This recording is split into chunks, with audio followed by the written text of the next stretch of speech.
Well, hello dear viewers, Jonna here once again, and yeah, guess what? I'm back with a beer review, and this is another one from the birthday beer box. A lot of beer in there, and I thought I'd done all the IPAs, and I have, but well, I will show you. We have got this bad boy called Coppice. It is, I don't know if you can see that. Dun, dun, da, da, da, da, da, da.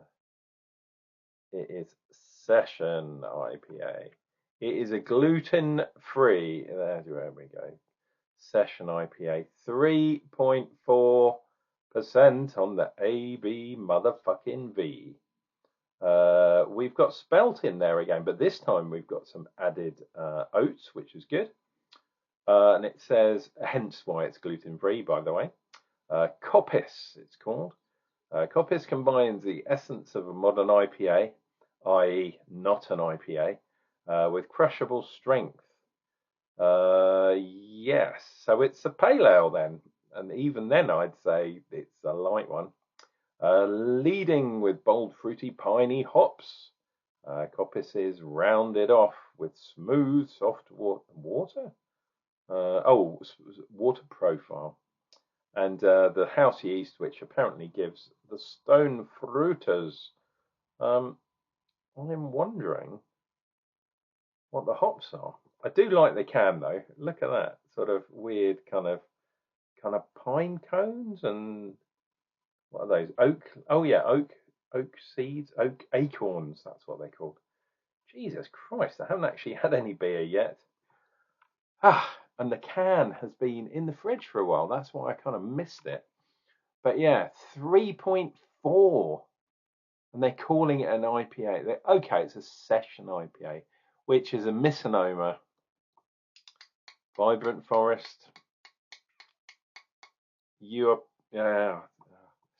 must be a modern thing, I guess. Calling an obvious pale ale an IPA. There was a brewer who I won't say who it was because I don't want to embarrass them, but they were saying, oh no, there's a massive difference between a session IPA and a pale ale. I was like, oh yeah? Go, oh yeah, a session IPA is more hoppy.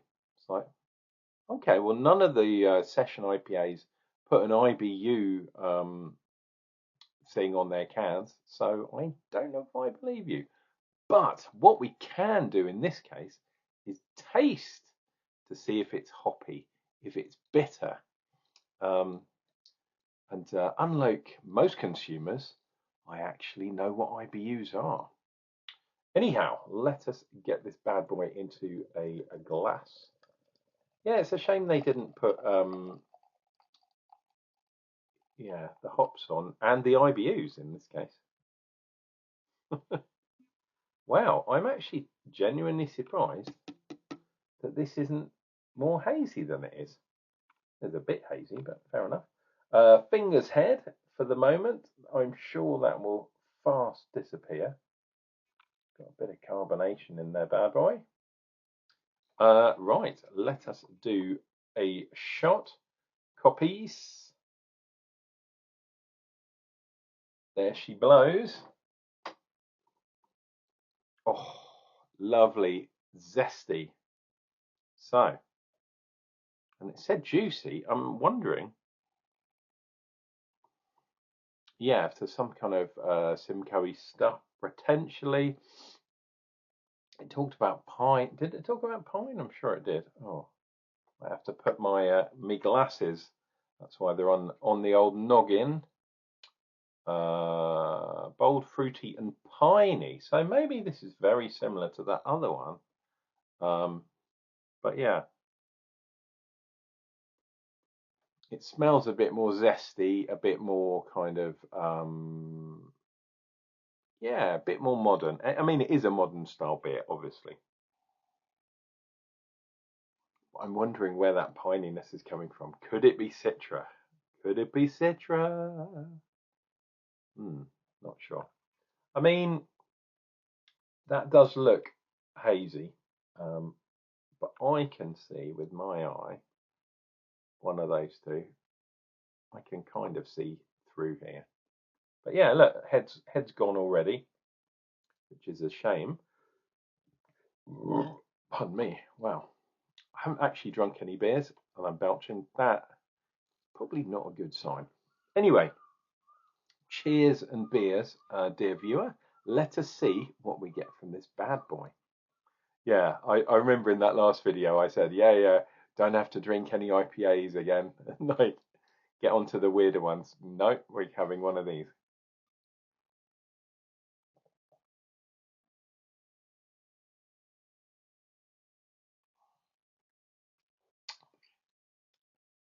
Oh, okay.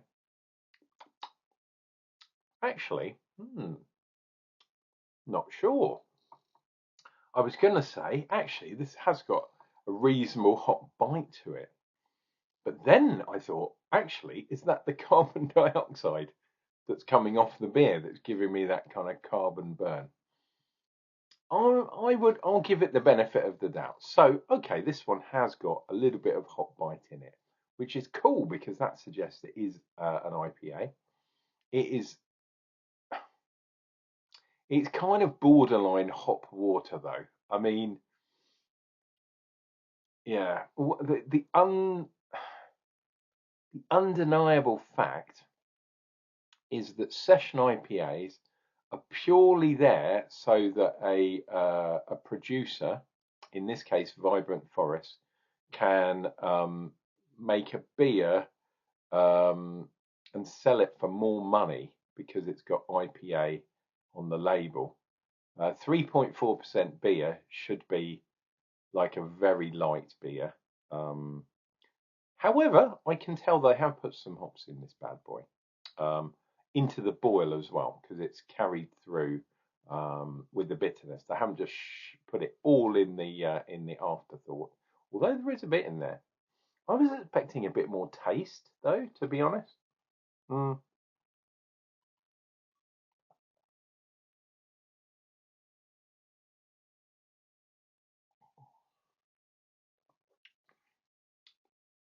It's incredibly watery, very, very watery. I think, yeah. So because they've used the spelt in there, and they haven't used much oat, I don't think. Um, I mean, the head retention is kind of there. There's a little bit hanging around, but the fact that I can see through there a little bit, the fact that I'm not getting a creaminess, I can definitely taste the spelt in this one over the other spelt beer, the other gluten-free beer. If you haven't seen that video, why not look at my previous videos? And if you're doing that, why not subscribe to the channel? Helps me out. But yeah, I'm not sure I like this. Is it the spelt? That's what I was going to say, causing the bitterness taste, the astringency kind of taste that I thought perhaps, oh, as some motorbike goes caning it past there. I don't know if the microphone picked that up, but that was some fat motorbike. Yeah, the spelt malt, the spelt grain, is giving the astringency that potentially I was thinking was hop bitterness. And I don't think it is now. I'm thinking it's the spelt giving the appearance of that. Interesting. But this is very much hot water.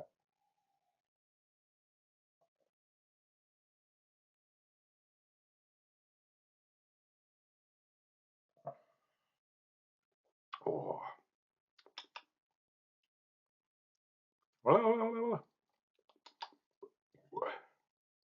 Yeah, I'm pretty sure. So they're talking about pine. I don't think it is pine. I think it's astringency from the spelt. Um, yeah, I'm not getting on with this very well. I have to say, if you're watching this Vibrant Forest and you have kind of given me the thumbs up and stuff on Untapped, so I'm not sure if you actually have watched my videos, but if you're watching this, shalom to you. I like the fact that you are making gluten-free beers or trying to by using Ooh, using ancient grains, very carbonated, as you can tell. However, I think you've used a bit too much, and it's definitely coming through in this beer. Potentially because it's a very light beer, potentially because you haven't put enough hops in, um, which is kind of what an IPA should be. It should not be malt led, it should be hop led. That's why it's an IPA. This is not an IPA by any means. Gluten-free pale ale, no problem. I'll accept that. It's not hoppy enough to be an IPA. And bitterness and also in taste, flavors. Apart from the aroma, I really couldn't tell that there were any hops in here. It's so watery. Mouthfeel, which I guess the oats in there, if you put a few extra oats in there, it might have helped the mouthfeel a little bit. This is very much spelt lead. So I guess for someone that is a celiac, is that right? Celiac? I.e. someone that doesn't like gluten, maybe that's what they're looking for. So maybe you've done that purely for the gluten-free moniker, and people that are celiac will go, oh yeah, when they're tasting it, they'll taste the spelt in there, which is cool if you've done that for that reason. I don't know how much this beer retails for, but if you've marked it up because it's gluten-free, then yeah, that's not good. That's a bit of a con, in my opinion. Bit of a washout. I do like the fact that you're making products for gluten, for celiacs, for gluten-free people. But for anyone else, yeah, it doesn't taste that great. You could have sorted it out. A little bit extra oats, more hops, greater ABV potentially, and yeah, probably would have tasted better too.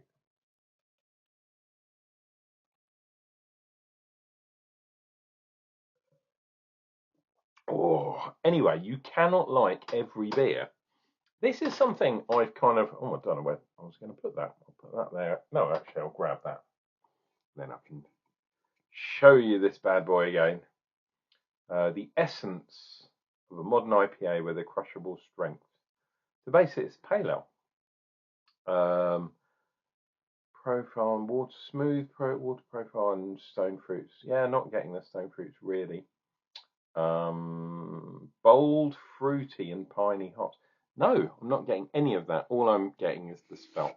That's kind of what this is all about. So yeah, session IPA, gluten free. Hey, it's a swing at the fences, I guess, but you were caught in the first thing. Caught at the slips. Is that right? That's a cricket analogy. I don't know. Anyway, yeah, like I say, Unclejona beer channel. I do call it the way I see it. So I'm not one of those people that is positive about literally everything I have. If I was, it would be saccharine, which is crazy. And yeah, at work, I don't talk about work because I'd get fired if I did. But awooga, do beg your pardon. There is this, and online as well. Jesus, I'm kind of going off topic, but that's how we roll. There's this thing where, oh, it's like positive parenting, which is ridiculous in my opinion. Oh, you have to say something positive. If you've got something negative, we don't want you to say it. We only want positive things. Positive, positive, positive. Yeah. If you say something negative, yeah, we'll kind of hide it behind things. It's like, Jesus Christ, if it's just shades of positivity, I mean, okay, people want a bit of positivity, that's fine. But yeah, at the risk of not having any negative things, it just makes the positive things worthless because you haven't got anything to balance against. It's yeah, it's the modern world is pretty crazy. I'm more of a bell curve type of person, and yeah, I can be quite negative, believe it or not, but I can be positive too. Guys, This has been Uncle Jonah. Just gone over the 15 minutes. Ugh, where does time go? Please take care of yourselves, take care of each other, and don't panic because there'll be another beer review.